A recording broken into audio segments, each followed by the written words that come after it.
The Intergalactic Fitness Federation had, in their infinite wisdom, decided that physical prowess was the ultimate measure of a being's worth, which was rich, considering most of their board members couldn't lift their own tentacles without mechanical assistance. But here we were, on Space Station Omega-7, where the galaxy's youth gathered to flex, grunt, and establish pecking orders that would follow them through their careers, like particularly persistent cosmic radiation. The facility itself was a marvel of engineering excess. Gravity generators hummed at 17 different settings. Atmospheric processors could simulate everything from the methane-heavy air of Gorlon Prime to the helium-infused atmosphere of the floating cities. Equipment ranged from standard molecular weight stacks to exotic contraptions that operated on principles most beings couldn't pronounce, let alone understand. It was, according to the promotional materials, where tomorrow's leaders forge their strength today. What it actually was, any objective observer might note, was an overpriced monument to adolescent insecurity on a galactic scale. The hierarchy here wasn't subtle. Oh no, that would be too sophisticated for teenagers whose hormones were still figuring out basic chemistry. Instead, it was brutally straightforward. Lift heavy things, earn respect. Fail to lift heavy things, become furniture. The math was so simple even the Zephyrian honor students couldn't overcomplicate it, and they once spent 3 cycles debating the philosophical implications of their own tentacle arrangement. At the apex of this beautiful disaster sat the exchange students from the heavy world species, the Titan-born, with their crystalline endoskeletons that could bench press small asteroids, the gravitic swimmers, who manipulated their own density like it was a personal preference setting, the Psi-flexors, whose telekinetic abilities made traditional lifting seem quaint. They moved through the facility like mobile catastrophes, leaving behind them a wake of lesser beings scrambling to adjust the equipment back to survivable settings. Then there were the mid-tier species, the bulk of the galactic population, respectable in their own biospheres, adequately dangerous when properly motivated, but hopelessly outclassed in this particular arena. They clustered in small groups, sharing equipment that wouldn't accidentally vaporize them, engaging in the sort of mutual encouragement that barely concealed their collective terror of the heavy worlders. And then, occupying a category so low it barely registered on the facility's social sensors, were the representatives from the garden worlds, the peaceful species, the ones whose greatest evolutionary pressure had been competing for the best spots near geothermal vents or arguing over fruit distribution rights. They approached the equipment with the careful reverence usually reserved for religious artifacts or unstable explosives. It was into this carefully stratified ecosystem that the human had arrived 3 cycles ago, and promptly proceeded to confuse absolutely everyone by refusing to fit into any recognizable category. She was small by galactic standard. Most beings had to look down to make eye contact, assuming they bothered. Her bone structure suggested standard carbon-based biped. Nothing exotic, no visible cybernetic enhancements, no apparent mutations, no interesting appendages that might hide surprising capability. Her registration paperwork listed her homeworld as Terra, which meant absolutely nothing to anyone, since half the species in the galaxy had named their planet some variation of dirt in their native tongue. What made her genuinely baffling wasn't what she did, but what she didn't do. She didn't strut, she didn't posture, she didn't announce her presence with the sort of threat displays that kept the facility's insurance premiums astronomical. Instead, she observed. She watched the Titan-born crack-loading platforms with casual indifference. She noted how the gravitic swimmers adjusted their personal fields before attempting their routines. She cataloged the way Psi-flexors positioned themselves to minimize telekinetic interference. The other beings interpreted this as fear natural. Here was a creature from some backwater system, overwhelmed by the casual displays of power surrounding her. The heavy worlders found it amusing. The mid-tiers found it relatable. The garden worlders found it depressingly familiar. But there was something in the way she moved that suggested a different story entirely. She navigated the facility with the sort of unconscious efficiency that spoke of deep familiarity with dangerous environment. She never hesitated before approaching new equipment, never showed the tentative uncertainty that marked true novices. When she selected weights, her choices seemed almost arbitrary, too light to impress anyone, too heavy for someone supposedly intimidated by her surroundings. The first hint that something was fundamentally wrong with everyone's assumptions came during her second week, when she approached the bench press station currently dominated by a particularly aggressive Titanborn. The creature was in the middle of what could generously be called a workout and more accurately described as a geological event. Each repetition sent vibrations through the deck plating that registered on the station's seismic monitors. She waited, not hovering anxiously like the others, not fidgeting with nervous energy, just waited, with the sort of patience that suggested she had all the time in several universes. When the Titanborn finally finished his routine and lumber away, pausing only to sneer in her general direction, she examined the equipment with the same methodical attention she brought to everything else. Then she began adjusting the weight settings. Down, which was expected, but not all the way down to Garden Worlder levels. She found a middle ground that made no sense to anyone watching. Too heavy for the weak, too light for the strong, landing in a mathematical no-man's land that defied the facility's established categories. What she did next was even stranger. She didn't immediately begin her routine. Instead, she tested the bench itself, checking the stability of the frame, the wear patterns on the padding, the alignment of the safety catches. It was the sort of thorough inspection that maintenance crews performed, not the casual pre-workout ritual of someone about to embarrass herself publicly.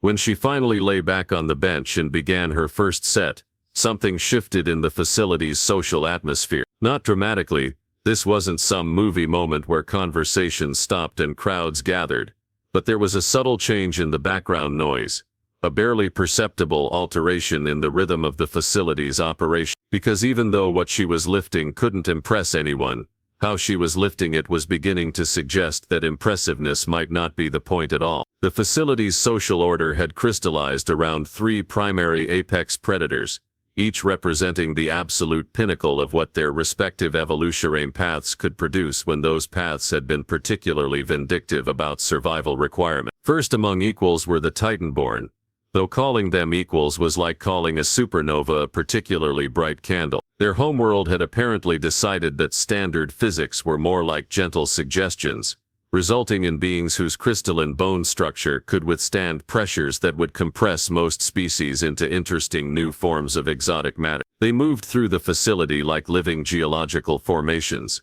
their every step a reminder that some planets bred their children to survive conditions that would sterilize entire star systems. Thane, the current alpha among the Titanborn contingent, had claimed the facility's most extreme equipment as his personal domain. The molecular compression chamber, which operated by creating localized gravity wells, intense enough to collapse carbon into diamond, served as his warm-up routine. His regular workout involved apparatus that came with radiation warnings and required 3 different insurance waivers just to operate. When he exercised, the facility's structural engineers monitored stress readings like anxious seismologists during a planetary convergence. Then there were the gravitic swimmers, who had taken the concept of environmental adaptation and twisted it into something resembling casual omnipotence. Their species had evolved in the space between gas giants, where survival meant learning to manipulate personal gravity fields like most beings adjusted their posture. They could make themselves lighter than helium or denser than neutronium, treating fundamental forces like fashion accessory. Dex led their particular brand of casual impossibility. He would begin his routines at near zero density, floating through movements that looked like interpretive dance performed in zero gravity. Then, without warning, he would condense his personal field until his footsteps cracked deck plating, lifting weights that existed in their own localized physics bubble. The effect was profoundly unsettling, like watching someone rewrite reality through pure petulance. The third apex group, the Psi-Flexers, had decided that physical limitations were for species without proper imagination. Their homeworld's magnetic field generated psychic resonances that turned thought into tangible force, producing beings who could lift objects through sheer intellectual superiority. They didn't so much exercise and engage in philosophical arguments with the laws of physics, arguments they invariably won. Echo commanded their faction with the sort of effortless authority that came from being able to rearrange matter through concentrated disapproval. Her workouts resembled elaborate meditation sessions, If meditation sessions could bench press small spacecraft through telekinetic precision, she would hover in lotus position, while equipment orbited around her like a mechanically complex solar system, each piece following trajectories that existed purely because she willed them to. These three groups had carved up the facility into clearly demarcated territories, each defending their domain with the sort of casual brutality that kept the facility's medical bay in constant operation. The unspoken rules were simple: approach their equipment without invitation, and discover exciting new ways your species could be reconfigured. Below them, the social hierarchy descended through predictable layers. The heavy worlders who weren't quite apex material still commanded respect through their ability to accidentally break things. The mid-tier species formed nervous alliances, sharing equipment and war stories about close encounters with their superior. The garden worlders huddled together like survivors of a natural disaster, which wasn't entirely inaccurate. This rigid stratification extended beyond the facility itself. Cafeteria seating was determined by lifting capacity. Class schedules accommodated the apex predators first, with everyone else filling in the gaps. Even dormitory assignments reflected the hierarchy, with the strongest claiming the best locations while the weakest made do with quarters near the waste recycling system. Into this carefully ordered disaster zone, the human continued her peculiar routine of systematic observation and inexplicable equipment choices. She had moved beyond the bench press to explore other areas of the facility, each selection adding another layer to the mystery of her true capabilities. She tested the gravity simulation chambers at settings that made no tactical sense. Too high for a garden worlder, too low for serious training. She examined the resistance pools used by aquatic species. Despite having no apparent water adaptation, she spent an entire session studying the kinetic absorption barriers that the mid-tier species used for impact training, taking notes on their energy dissipation patterns like she was preparing a technical manual. Most puzzling of all was her apparent fascination with the facility's infamous destroyer's bench. This particular piece of equipment had earned its name through a combination of mechanical extremes and social significance. It was calibrated for beings who considered standard heavy world strength to be a starting point rather than an achievement. The bench itself was constructed from materials that existed primarily in theoretical physics textbooks, designed to handle forces that would normally require controlled demolition permits. More importantly, it served as the facility's ultimate status symbol. Only the absolute apex predators dared approach it, and even they treated it with the respect usually reserved for religious artifacts or armed explosives. It sat in the facility's central area like a mechanical throne, a constant reminder of who truly ruled this particular corner of the galaxy. The human had been circling it for days, never approaching directly, but never quite leaving its vicinity either. She would position herself at nearby equipment, always maintaining visual contact with the destroyer's bench, while conducting her own mysterious routine. Other beings interpreted this as either worship or fear, both of which seemed appropriately deferential. But there was something in the way she studied it that suggested neither reverence nor intimidation. She examined it with the same methodical attention she brought to everything else, cataloging its specifications, noting its mechanical tolerances, observing the techniques of those bold enough to use it. It was the sort of analysis that suggested she was solving a problem, rather than admiring a monument. The apex predators began to notice her attention, though they interpreted it through their own frameworks of dominance and submission. Bane found it amusing that a garden worlder would fixate on equipment so far beyond her capabilities. Dex considered it proof that even the weakest species could appreciate true superiority when they encountered it. Echo viewed it as the natural order asserting itself, with lesser beings recognizing their place in the cosmic hierarchy. None of them considered the possibility that she might be studying them the way a weapons designer studies a target, or that her careful observations might be gathering data rather than expressing admiration. After all, what could something so obviously weak possibly learn from watching beings who operated on entirely different evolutionary scales? The answer to that question was about to reshape everyone's understanding of what strength actually meant, though the facility's residents remained blissfully unaware that their entire social order was built on assumptions that were about to prove catastrophically incorrect. The confrontation began, as most disasters do, with someone deciding that the status quo wasn't quite catastrophic enough for their personal satisfaction.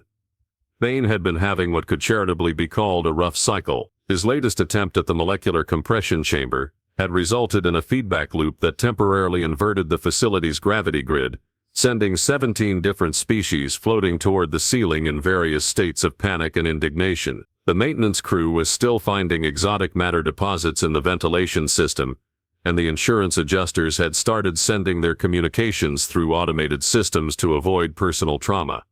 Naturally, this called for a demonstration of dominance to restore his reputation. And what better target than the peculiar little biped, who had been lurking around the edges of his territory like some sort of scientific tourist.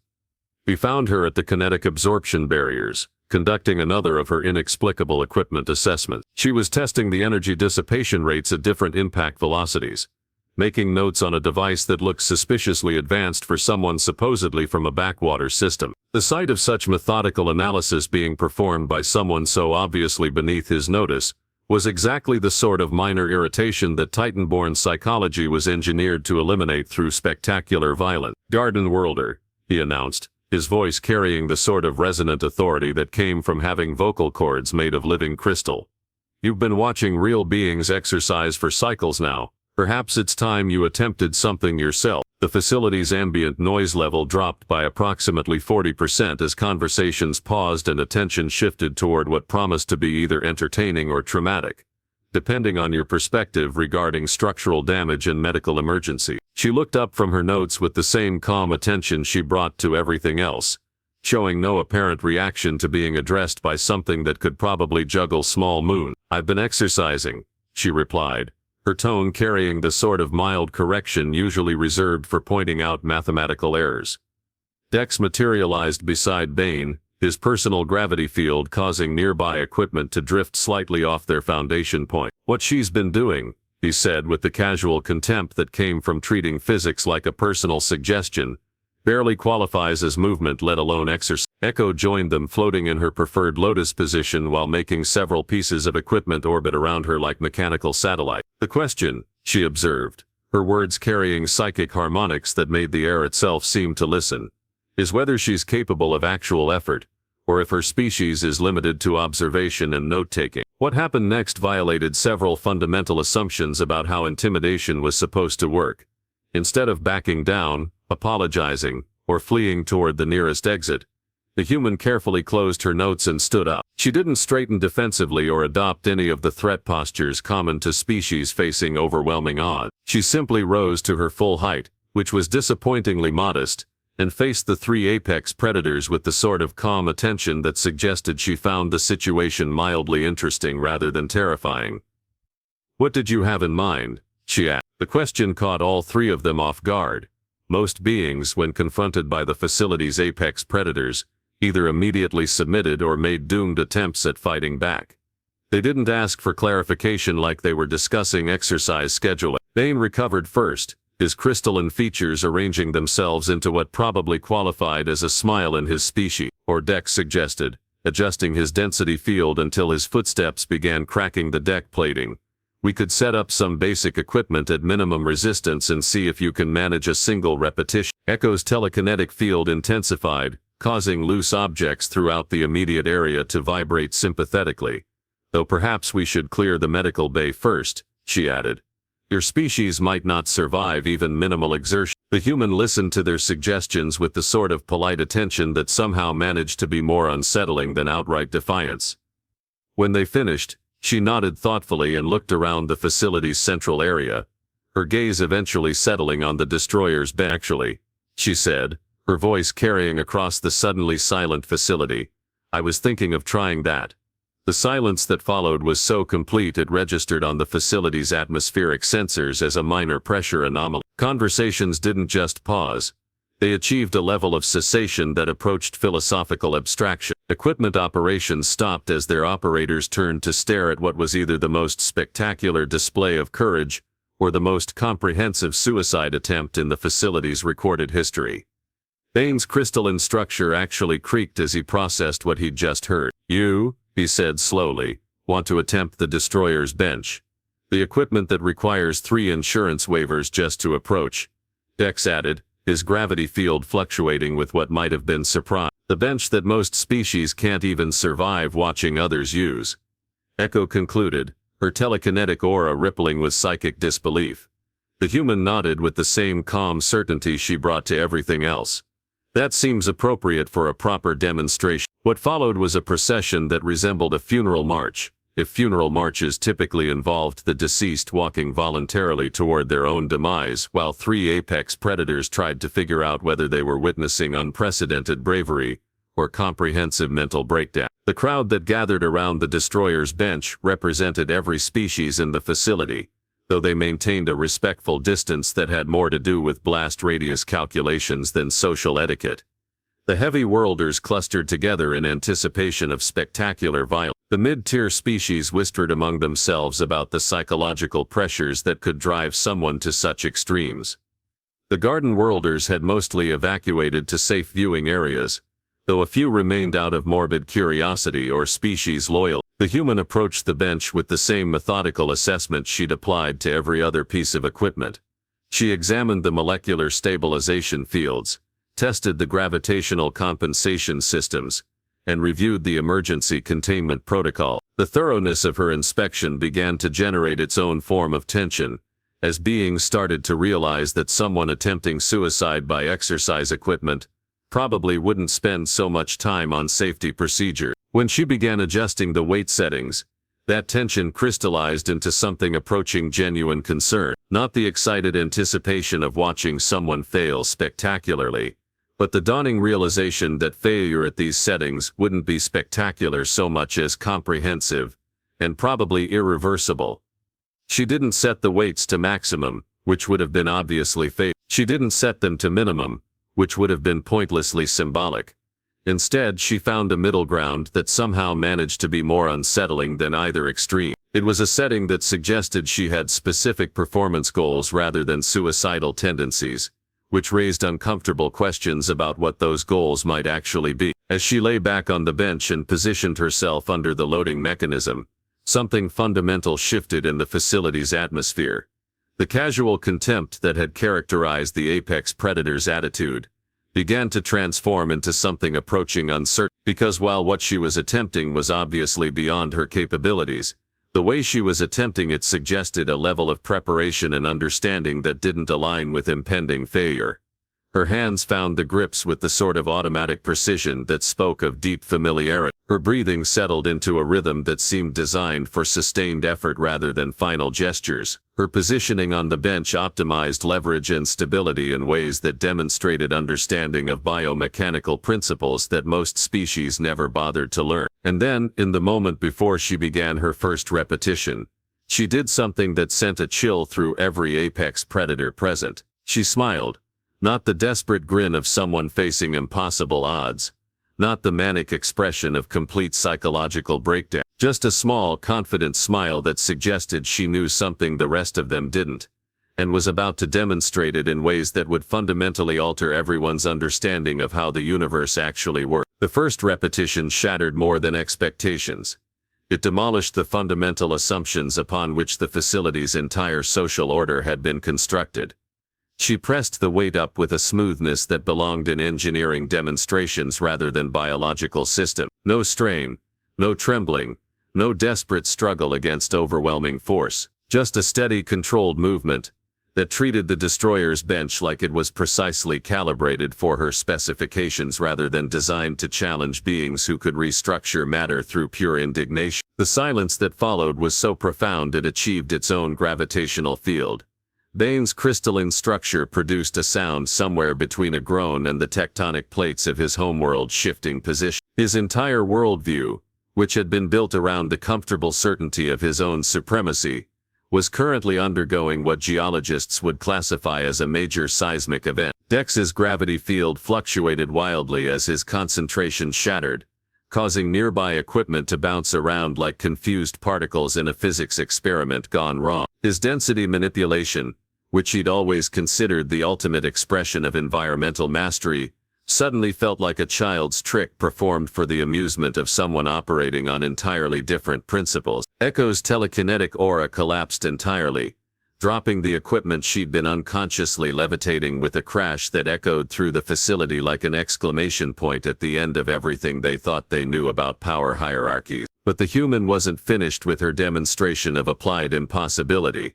She continued her routine with the sort of methodical precision that suggested this was merely a warm-up rather than a career-defining moment. Each repetition flowed into the next with mechanical efficiency, her breathing steady, her form perfect, her performance indicating that the legendary destroyer's bench was, from her perspective, roughly equivalent to a piece of beginner equipment. And then, because the universe apparently had a sense of humor that bordered on cosmic sadism, she began explaining what she was doing.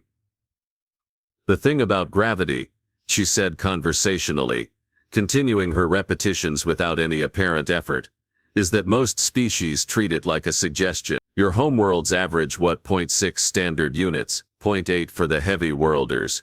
She paused between sets not because she needed rest, but apparently because she wanted to ensure everyone was following her impromptu physics lesson. Terra runs at about 9.8 units of gravitational acceleration, which means that what you consider a challenging workout is basically what we call standing up in the morning. The implications of this statement propagated through the gathered crowd like a shockwave, each species performing rapid mental calculations about what those numbers actually meant for someone who'd been bred to survive in such conditions. "But that's not even the interesting part," she continued, adjusting her position on the bench with the casual efficiency of someone who'd been doing this particular exercise since childhood.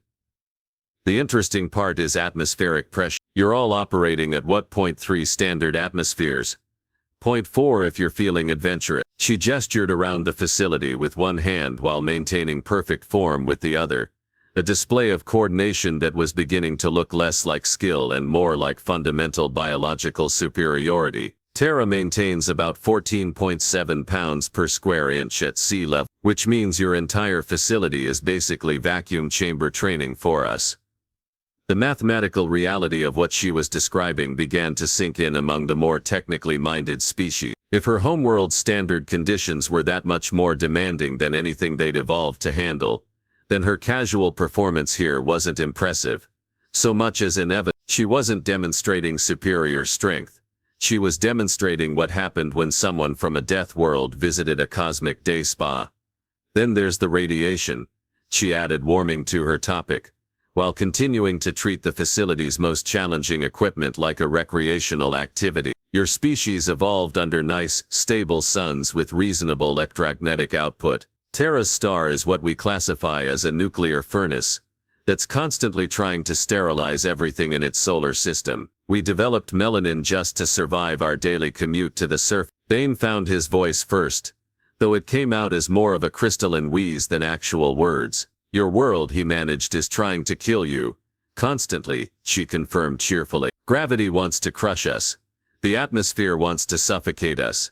The radiation wants to cook us from the inside out.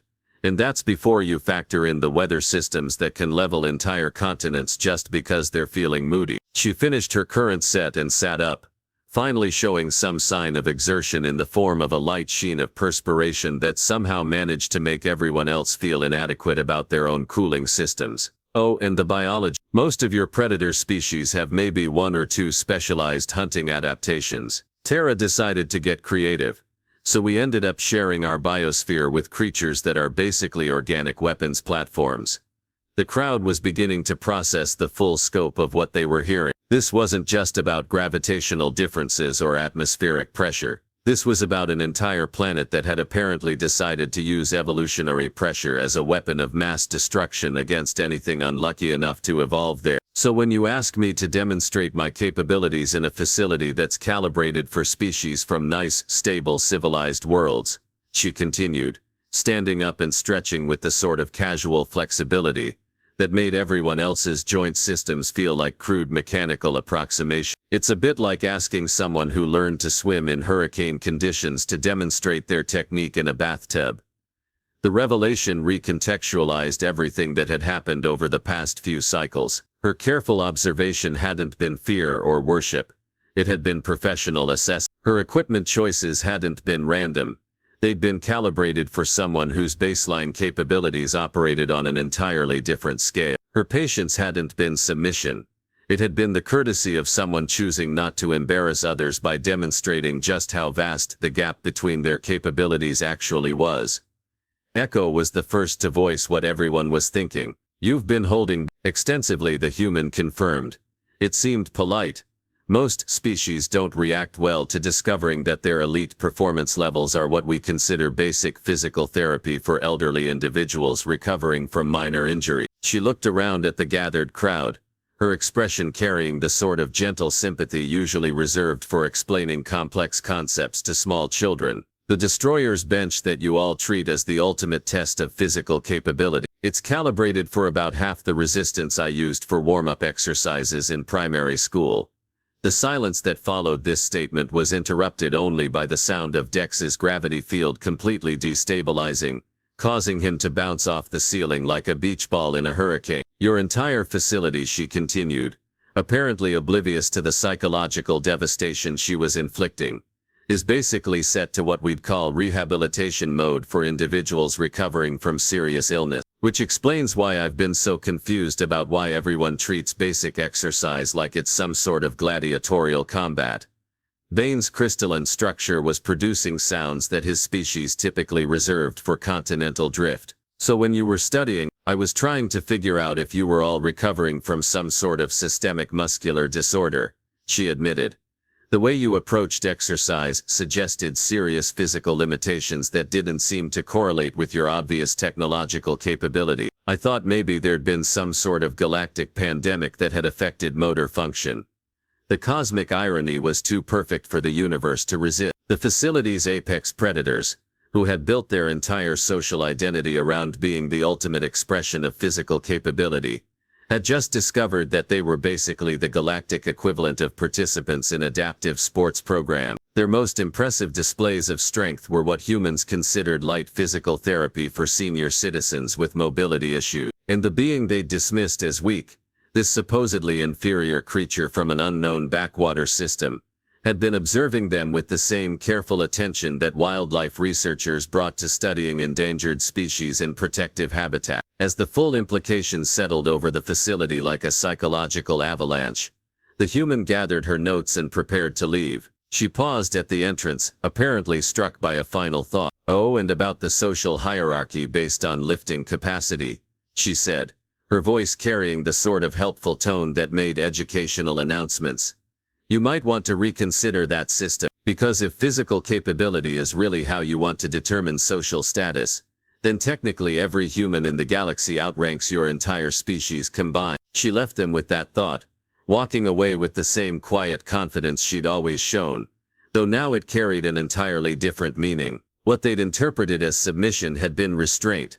What they'd seen as weakness had been consideration for their limitation. What they'd assumed was fear had been scientific curiosity about how beings could function at such dramatically reduced physical baseline. The facility remained silent long after she'd gone, its residents contemplating a universe that had just revealed itself to be far stranger and more dangerous than they'd ever imagined. Because somewhere out there, on a world that treated them like a cosmic joke, an entire species had evolved to treat impossible physical conditions as their idea of a pleasant afternoon. And now they knew that every human who'd ever visited their worlds had been essentially playing on easy mode, graciously pretending that their struggles with basic physical existence were impressive, rather than adorable. The hierarchy of iron, it turned out, had been built entirely upside down, and gravity's favorite children had been politely letting them believe otherwise, right up until someone made the mistake of asking for a proper demonstration. The destroyer's bench sat silent in the facility's center, no longer a symbol of ultimate achievement, but rather a monument to the vast gulf between what they'd thought was possible and what the universe actually considered standard operating procedure. Sometimes the most devastating strength was the kind that never bothered to announce itself until someone was foolish enough to demand proof.